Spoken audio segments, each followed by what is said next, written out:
Imagina o seguinte cenário. Você está em Paris, é 1975. O sol nasce sobre a Torre Eiffel, e você está sentado num avião imponente. As poltronas são de couro, o serviço de bordo é impecável, a tripulação sorri com aquela elegância que pouquíssimas companhias aéreas do mundo conseguem replicar.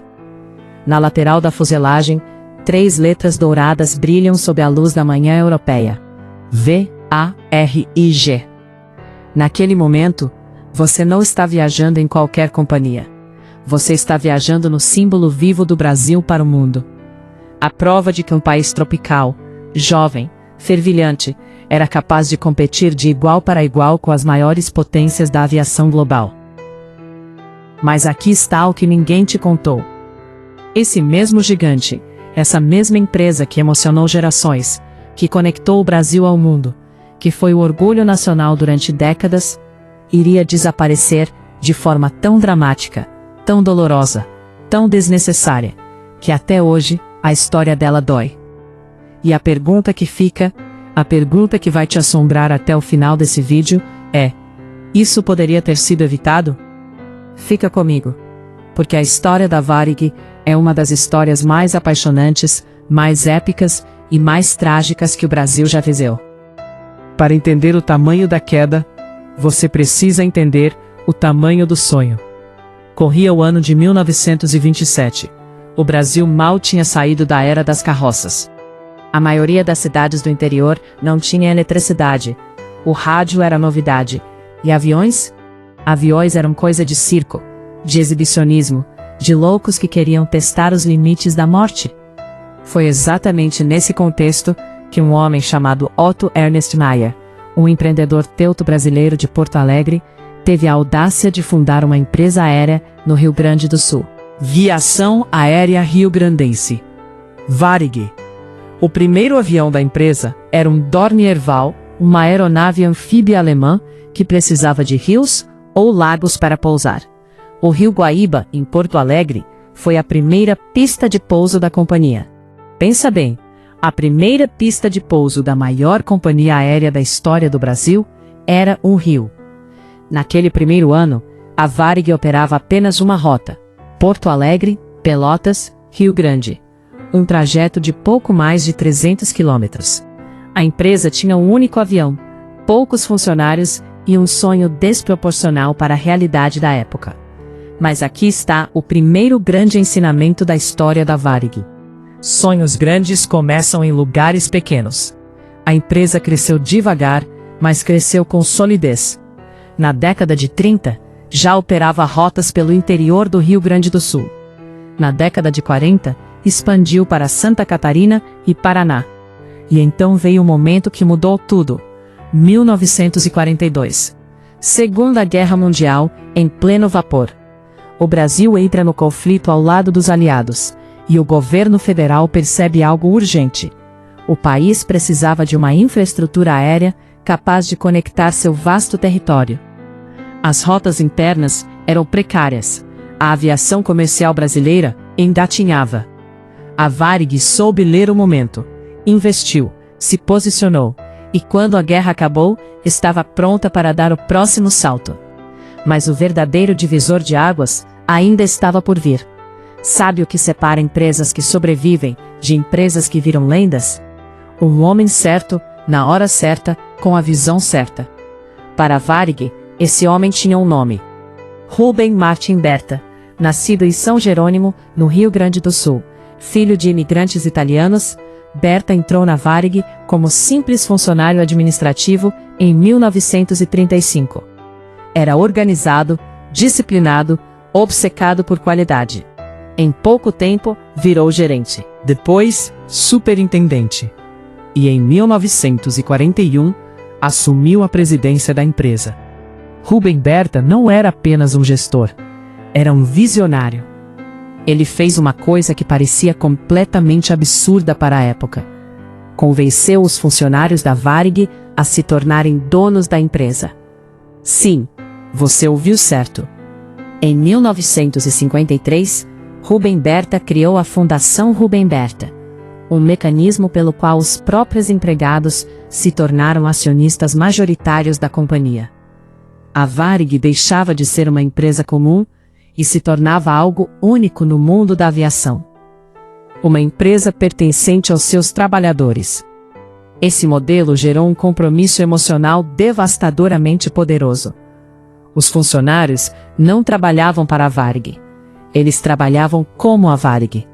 A empresa era deles. O sucesso era deles. O orgulho era deles. E foi com esse espírito que a Varig partiu para conquistar o mundo. Se você nunca voou pela Varig no seu auge, você perdeu um pedaço da história. 1955. A Varig inaugura sua primeira rota internacional. Buenos Aires, Argentina. Um voo que parecia simples, mas representava o primeiro passo de uma caminhada épica rumo ao mundo.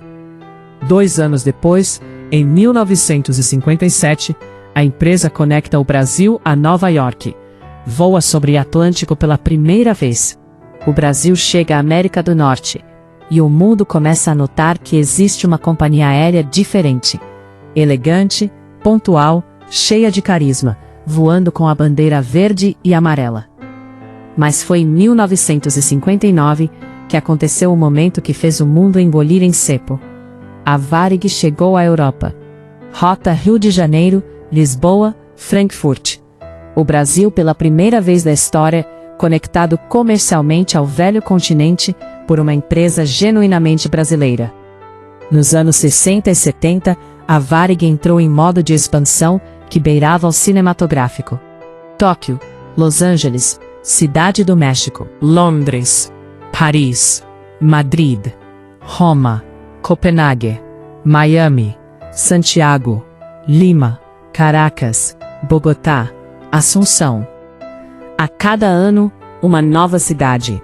A cada rota inaugurada, um novo capítulo da saga de uma empresa que provava para o mundo que o Brasil era capaz. Em seu auge, a Varig operava rotas para mais de 30 países em 5 continentes. Tinha uma frota com os mais modernos aviões do mundo, Boeing 707, 727, 747. Tinha acordos de codeshare com as maiores companhias do planeta. Tinha lounge nos principais aeroportos do mundo. Mas não era só a infraestrutura. Era a experiência. Quem voou pela Varig nessa época guarda memórias que nenhum avião de hoje consegue criar.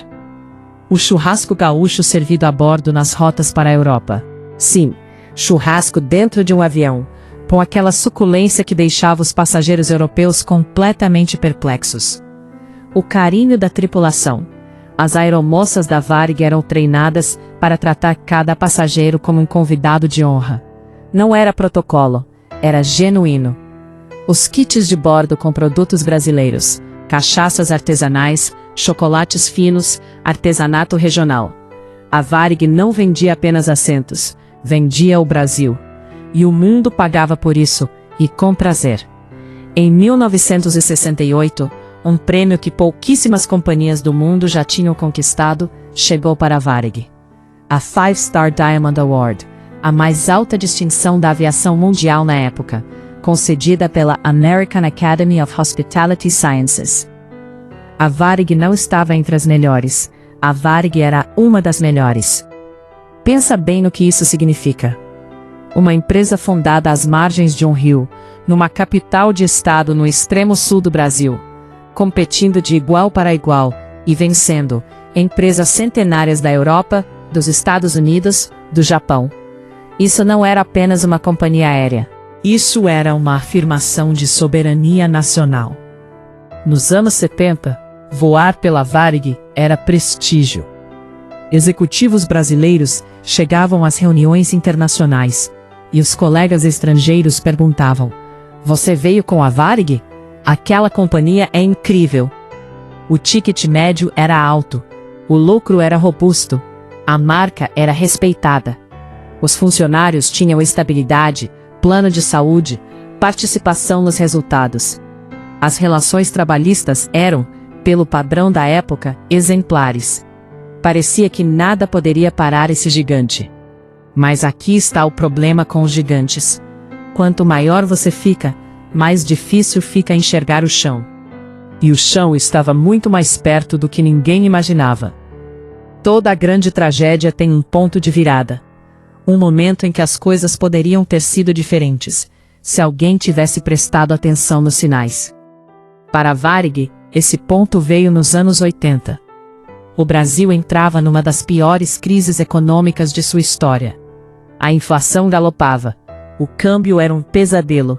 E a Varig, uma empresa que tinha receitas em cruzeiros, mais dívidas e custos em dólar, começava a sentir uma pressão que nunca tinha sentido antes. Os custos de manutenção da frota dispararam. O preço do querosene de aviação subiu de forma brutal após os choques do petróleo. E a demanda por viagens internacionais, especialmente do segmento corporativo, que era a espinha dorsal da receita da Varig, despencou, junto com a economia brasileira. Mas aqui está o que poucos sabem. A Varig não quebrou por causa da crise. A Varig quebrou por causa de decisões erradas, tomadas durante a crise. Erro número 1. A dívida que nunca parou de crescer. Para manter sua posição de liderança, a Varig continuou investindo em novos aviões, mesmo quando os números não fechavam. Financiamentos em dólar, leasing de aeronaves, compromissados de longo prazo assumidos numa moeda que o Brasil não controlava. Cada vez que o real desvalorizava, a dívida da Varig em reais crescia, sem que a empresa tivesse faturado um centavo a mais. Erro número 2. A estrutura que ficou grande demais. No auge, a Varig tinha mais de 24 mil funcionários. Uma estrutura administrativa gigantesca, repleta de cargos sobrepostos, processos lentos, burocracia corporativa que tornava qualquer decisão um processo de meses. Enquanto o mundo da aviação se modernizava com os conceitos de low cost e eficiência operacional, enquanto empresas como a Southwest nos Estados Unidos reinventavam o setor, a Varig continuava operando com uma mentalidade dos anos 60. Erro número 3. A política que envenenou a gestão. Com a morte de Rubem Berta em 1966, a liderança da Varig passou por um processo de profissionalização que, paradoxalmente, trouxe mais política do que gestão. A Fundação Rubem Berta, aquele mecanismo genial que tornava os funcionários donos da empresa, começou a funcionar como um campo de batalha político. As disputas internas pela presidência da companhia se tornaram mais importantes do que as disputas no mercado. Decisões estratégicas que deveriam demorar dias, demoravam meses. Rotas deficitárias continuaram operando por anos, por razões políticas. Reformas necessárias foram adiadas, diluídas, sabotadas. E enquanto a Varig olhava para o próprio umbigo, o mundo mudava. Nos anos 90, chegou a liberalização do mercado aéreo brasileiro. Antes, as rotas eram distribuídas pelo governo. Cada empresa tinha seu território protegido. A concorrência era limitada por decreto. Com a abertura, novas companhias entraram. Gol, TAM, e a competição virou guerra de preços. A Varig, com sua estrutura pesada e seus custos altíssimos, não conseguia baixar as tarifas sem sangrar. Cada assento vendido barato era um prejuízo disfarçado de receita. E as dívidas continuavam crescendo. Em 2005, a Varig devia aproximadamente 8 bilhões de reais. 8 bilhões de reais. Com uma operação deficitária, sem crédito nos bancos, sem capacidade de renovar a frota, sem conseguir pagar os salários em dia. E o pior estava por vir. Junho de 2005.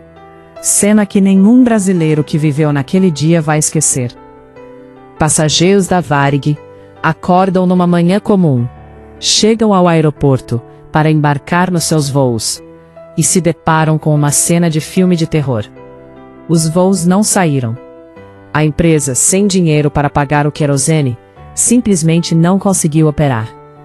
Passageiros que tinham pago por passagens internacionais, que tinham reuniões de negócios, que tinham famílias esperando do outro lado do Atlântico, ficaram parados nos aeroportos, sem explicação, sem alternativa, sem devolução imediata do dinheiro.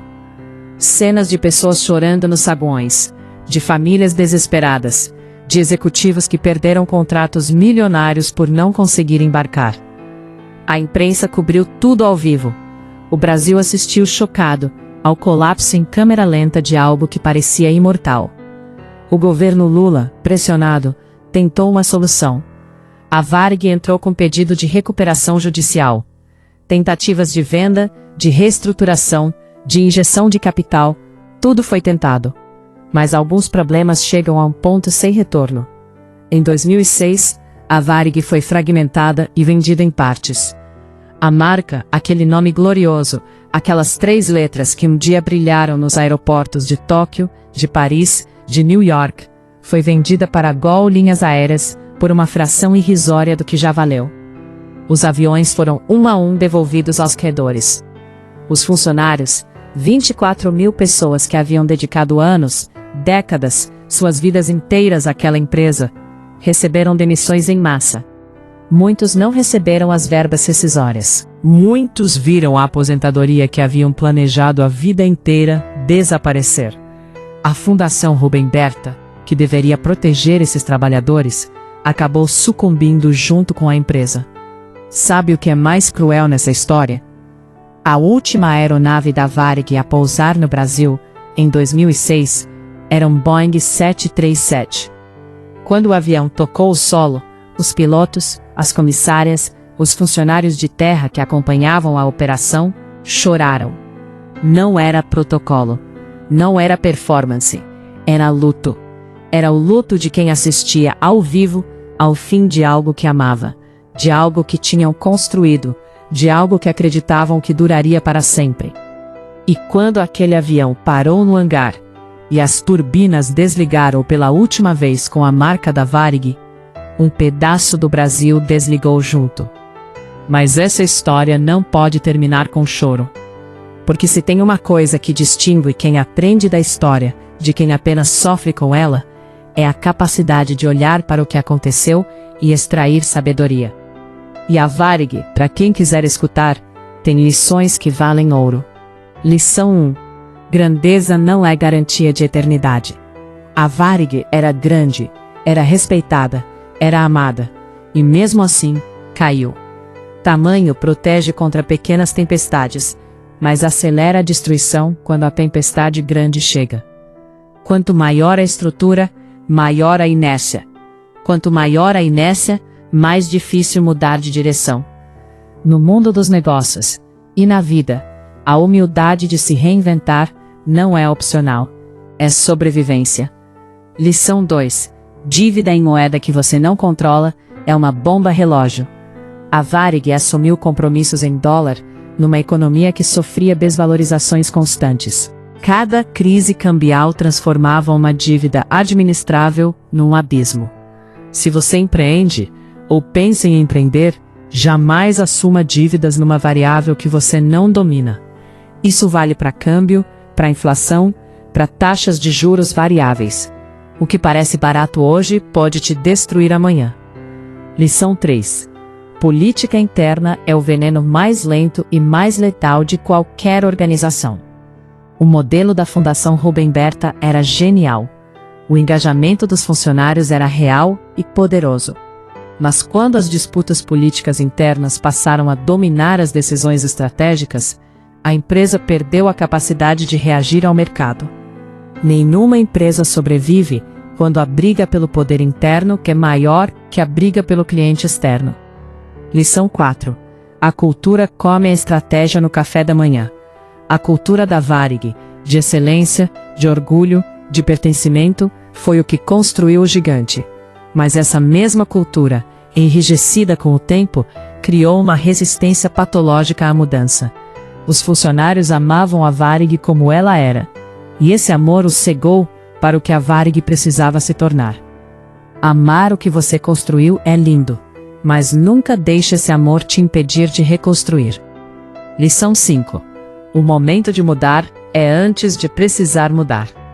As crises da Varig não surgiram do nada. Havia sinais claros desde os anos 80. Consultores alertaram. Economistas alertaram. O mercado alertava. Mas mudar é doloroso. Mudar custa. Mudar exige coragem de abandonar o que funcionou no passado para abraçar o que funcionará no futuro. E quem espera o incêndio chegar para comprar o extintor, geralmente não salva a casa. A Varig não existe mais. Mas a memória dela existe. E memória, quando bem utilizada, é a coisa mais poderosa que existe. Cada vez que um brasileiro embarca num avião, vai para fora do país, fecha um contrato no exterior, representa o Brasil com orgulho no mundo inteiro, há um pouco da Varig nesse momento. Porque foi ela que provou, pela primeira vez de forma irrefutável, que o Brasil era capaz de competir no mais alto nível global. Que um povo que voava sobre rios podia um dia voar sobre oceanos. Que sonhos desproporcionais são os únicos sonhos que valem a pena ter. A Varig caiu, mas caiu grande. E se você chegou até aqui nesse vídeo, eu tenho certeza que você é o tipo de pessoa que entende que as maiores histórias não são as que terminam bem, são as que nos ensinam a viver melhor. Se esse vídeo te tocou, se te fez lembrar de algo, se te ensinou algo, compartilha com alguém que precisa ouvir essa história. O botão de like custa 0 e ajuda esse canal a continuar trazendo histórias que o Brasil precisa conhecer. Se inscreve, ativa o sininho e te vejo no próximo vídeo, porque tem muito mais história por contar.